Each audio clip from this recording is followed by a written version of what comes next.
الحمد لله رب العالمين والصلاة والسلام على أشرف الأنبياء والمرسلين نبينا محمد وعلى آله وصحبه أجمعين. عن أبي هريرة رضي الله عنه أنه سمع رسول الله صلى الله عليه وسلم يقول: من سمع رجلا ينشد ضالة في المسجد فليقل لا ردها الله عليك فإن المساجد لم تبن لهذا. رواه مسلم. صحیح مسلم کی روایت ہے. حضرت ابو ہریرہ رضی اللہ تعالیٰ عنہ راوی حدیث ہیں، بیان فرماتے ہیں رسول اللہ صلی اللہ علیہ وسلم نے ارشاد فرمایا کہ جو کوئی شخص کسی شخص کو مسجد میں کسی گمشدہ چیز کا اعلان کرتے ہوئے دیکھے تو اسے کہہ دے لا ردہ اللہ، اللہ تعالیٰ تجھے وہ سامان واپس نہ کرے. یہ حدیث صحیح مسلم کی روایت میں موجود ہے. پھر آپ صلی اللہ علیہ وسلم نے فرمایا فإن المساجد لم تبن لہذا، مساجد اس لیے نہیں بنائی گئی ہے کہ گمشدہ چیز کا اعلان کیا جائے. اس حدیث رسول کے اندر اللہ کے نبی صلی اللہ علیہ وسلم نے مسجد کے احترام کو بیان فرمایا ہے کہ مسجد کے اندر گمشدہ چیز کا اعلان نہ کیا جائے. اگر مسجد میں کسی شخص کا پیسہ گم ہو جائے، موبائل گم ہو جائے یا کوئی اور چیز گم ہو جائے تو لہذا آدمی کے لیے درست نہیں ہے کہ وہ آدمی اعلان کرے. اسی طریقے سے کوئی بھی سامان کسی کا جانور گم ہو گیا یا کسی شخص کے کاغذات گم ہو گئے تو لہذا ایسی حال میں بھی مسجد کے اندر اعلان کرنے کی اجازت نہیں ہے. حضرت ابو ہریرہ سے ایک اور روایت میں موجود ہے، نبی صلی اللہ علیہ وسلم نے ارشاد فرمایا اذا رأيتم من يبيع او يبتاع في المسجد فقولوا لا اربح الله تجارتك. اللہ کے نبی صلی اللہ علیہ وسلم نے ارشاد فرمایا کہ تم میں سے کوئی شخص اگر کسی شخص کو خریدتا ہوا یا بیچتا ہوا مسجد کے اندر دیکھے تو اس کے حق میں بد دعا دے اور کہے لا اربح اللہ تجارتک، اللہ رب العالمین تیرے تجارت میں برکت نہ دے. پھر اللہ کے نبی نے بیان فرمایا وَإِذَا رَأَيْتُم مَّن يَنشُدُ ضَالَّةً فَقُولُوا لَا رَدَّهَا اللَّهُ عَلَيْكَ، اور اگر تم دیکھو کہ کوئی شخص کسی گمشدہ چیز کا اعلان کرتا ہے تو کہہ دو لا ردها اللہ علیک، اللہ تعالیٰ تجھے وہ سامان واپس نہ کرے. یہ حدیث صحیح سنن ترمذی کی روایت کے اندر موجود ہے. اس حدیث کے اندر دیکھیے کہ نبی صلی اللہ علیہ وسلم نے ایک مزید چیز کو ایڈ کرتے ہوئے فرمایا کہ دیکھو مسجد کے اندر تجارت بھی کرنا منع ہے.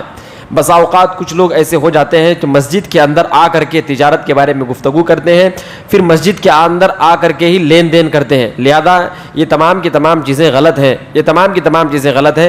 مسجد کے اندر بھی لین دین کے بارے میں آدمی کو گفتگو نہیں کرنا چاہیے، نہ ہی لین دین کرنا چاہیے. لہذا یہ چیز درست اور صحیح نہیں ہے. اسی طریقے سے بریدہ رضی اللہ تعالیٰ عنہ بیان فرماتے ہیں نبی صلی اللہ علیہ وسلم کے بارے میں ان رجلا نشد فی المسجد، ایک شخص مسجد میں آیا، اعلان کیا اور کہا من دعا الی الجمل احمر، کس شخص نے میرے سرخ اونٹ کو دیکھا ہے. اللہ کے نبی صلی اللہ علیہ وسلم نے فرمایا لا وجد، اللہ تعالیٰ تجھے واپس نہ ملائے. انما بنیت المساجد لما بنیت لہ، آپ صلی اللہ علیہ وسلم نے فرمایا کہ دیکھو مساجد اس لیے نہیں بنائی گئی ہے، مساجد اس لیے تعمیر نہیں کی گئی ہے کہ یہاں گمشدہ چیز کا اعلان کرو. لہذا یہ اونٹ بہت بڑی چیز ہوتی ہے، اونٹ بہت بڑی قیمتی چیز ہوتی ہے، اور وہ بھی سرخ اونٹ، یہ تو اور مزید قیمتی ہوتی ہے. تو اندازہ لگائیے ہمارا جو موبائل ملتا ہوگا آج اس زمانے میں 2 لاکھ زیادہ نہیں ملتا ہوگا، لیکن جو اونٹ کی قیمت ہے، سرخ اونٹ کی قیمت آج کے زمانے میں بھی 80 لاکھ سے اوپر میں زیادہ ملتا ہے. تو لہذا یہ جو اونٹ ہے، اللہ کے نبی صلی اللہ علیہ وسلم کے زمانے میں ایک صحابی رسول کا اونٹ گم ہو گیا تھا، سرخ اونٹ گم ہو گیا تھا. تو نبی صلی اللہ علیہ وسلم نے بیان فرما دیا کہ دیکھو اللہ تعالیٰ تجھے وہ واپس نہ کرے. یہ اونٹ آج اس زمانے کے اندر پائے جاتے ہیں، یہ اونٹ کو لے کر کے لوگ ریسنگ بھی کرتے ہیں آج اس زمانے کے اندر، کیونکہ یہ اونٹ جو ہوتے ہیں بڑے تیز ہوتے ہیں، بڑے ماہر ہوتے ہیں، بڑے فنکار ہوتے ہیں، یا اس طریقے سے کہہ لیجئے کہ بڑے سمجھدار اور سمجھ بوجھ والے ہوتے ہیں. یا اسی طریقے سے حضرت عمرو بن شعیب وہ روایت کرتے ہیں اپنے باپ سے، وہ روایت کرتے اپنے دادا سے کہ بیان فرماتے ہیں کہ نبی صلی اللہ علیہ وسلم نے روکا ہے نہا عن الشراء والبیع فی المسجد، کہ مسجد کے اندر کسی بھی قسم کی کوئی بھی خرید و فروخت کی جائے. وان تشد فیہ ضالہ، آپ صلی اللہ علیہ وسلم نے اس بات سے بھی بیان فرمایا کہ مسجد کے اندر کسی بھی گمشدہ چیز کا اعلان کیا جائے. او ینشد فیہ شعر، اور شعر و شاعری کی جائے مسجد کے اندر، اس سے بھی نبی صلی اللہ علیہ وسلم نے منع فرمایا. یہ حدیث ابو داؤد کی اور ترمذی کی روایت کے اندر موجود ہے. اس حدیث کے اندر دیکھیے کہ نبی صلی اللہ علیہ وسلم نے 3 چیزوں سے منع فرمایا. ایک تو نبی صلی اللہ علیہ وسلم نے گمشدہ چیز کا اعلان کرنے سے منع فرمایا، چاہے وہ کوئی بھی چیز گمشدہ ہو. اگر آپ چاہیں تو مسجد کے باہر دروازے کے باہر کھڑے ہو کر کے آپ کہہ سکتے ہیں بھائی آپ کو ملا، آپ کو ملا، آپ کو ملا، کہہ سکتے ہیں. لیکن اگر مسجد کے اندر آ کر کے اعلان کریں گے تو لہذا یہ عظیم گناہ ہے، یہ عظیم گناہ ہے. نبی صلی اللہ علیہ وسلم نے اسے منع فرمایا ہے. تو نبی صلی اللہ علیہ وسلم نے اس حدیث کے اندر بیان فرمایا کہ کوئی بھی شخص کسی بھی شخص کے لیے جائز نہیں ہے کہ مسجد کے اندر خرید و فروخت کرے. اسی طریقے سے مسجد کے اندر کسی بھی شخص کے لیے جائز نہیں ہے کہ گمشدہ چیز کا اعلان کرے. اور اسی طریقے سے مسجد کے اندر کسی بھی شخص کے لیے جائز نہیں ہے کہ اس کے اندر شعر و شاعری کرے. جہاں تک شعر و شاعری کی بات ہے، میں یہاں واضح کر دوں کہ اللہ رب العالمین نے قرآن مجید کے اندر سورہ شعراء کے اندر بیان فرمایا وَالشُّعَرَاءُ يَتَّبِعُهُمُ الْغَاوُونَ. جو شعراء ہوتے ہیں وہ بھٹکے ہوئے لوگ ہوتے ہیں، گمراہ قسم کے لوگ ہوتے ہیں، وہ کہتے کچھ اور ہیں لیکن کرتے کچھ اور ہیں. پھر اللہ نے ارشاد فرمایا اِلَّا الَّذِينَ آمَنُوا وَعَمِلُوا الصَّالِحَاتِ، سوائے ان لوگوں کے جو ایمان لائے، نیک عمل کیے.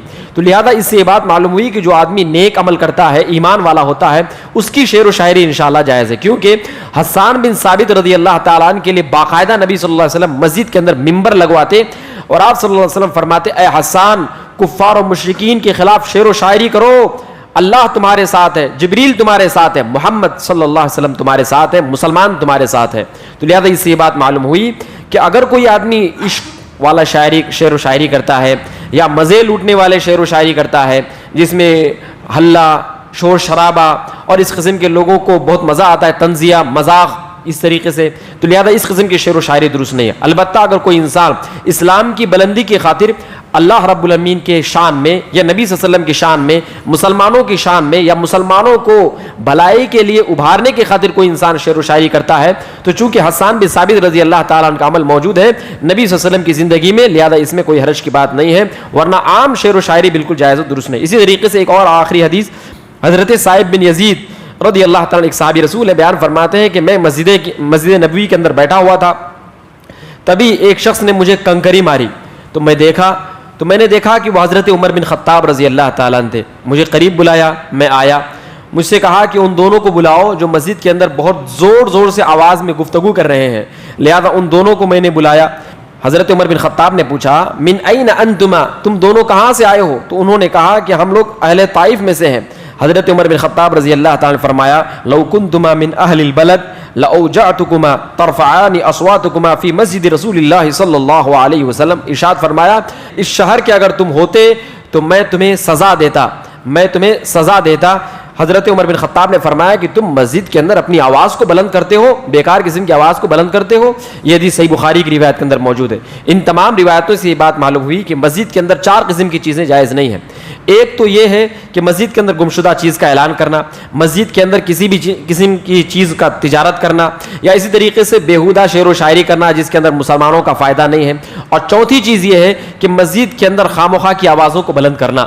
یہاں ایک رک کر کے ایک اور بات بتلا دوں کہ حضرت عمر بن خطاب رضی اللہ تعالیٰ کے زمانے میں، ابھی آپ صلی اللہ علیہ وسلم کے زمانے میں بھی مسجد کے اندر فیصلے کیے جاتے تھے. مسجد کے اندر جج بیٹھتا تھا اور فیصلے کیے جاتے تھے، لوگوں کی باتیں سنی جاتی تھی. لہذا اس قسم کی باتیں جائز اور درست ہے، لیکن اس حال میں بھی اگر کوئی انسان مسجد کے اندر اپنی آواز کو بلند کرتا ہے تو یقیناً وہ گنہگار ہے اور وہ اس لائق ہے کہ اسے سزا دی جائے. جیسا کہ عمر بن خطاب نے ارشاد فرمایا اگر تم اس شہر کے ہوتے تو میں تم دونوں کو سزا دیتا. لہذا وہ سزا کا حقدار بن جاتا ہے. آج بہت سے لوگوں کو دیکھا جاتا ہے کہ مسجد کے اندر اپنی آواز کو خاموخواہ بلند کرتے ہیں، کسی کو گالی دیتے ہوئے اپنی آواز کو بلند کرتے ہیں، کسی کو ڈانٹتے ہوئے اپنی آواز کو بلند کرتے ہیں، پھٹکار لگاتے ہوئے یا اس قسم کی فضول گفتگو کرتے ہوئے اپنی آواز کو بلند کرتے ہیں. لہذا مسجد کے اندر آواز بلند کرنے کی جو اجازت ہے وہ صرف قال اللہ و قال الرسول، اس کے علاوہ کسی اور قسم کی آواز کو بلند کرنے کی اجازت مسجد کے اندر نہیں ہے. اللہ تعالیٰ سے میں دعا کرتا ہوں کہ اللہ رب العالمین تو صحیح معنوں میں ہمیں مسجدوں کا احترام کرنے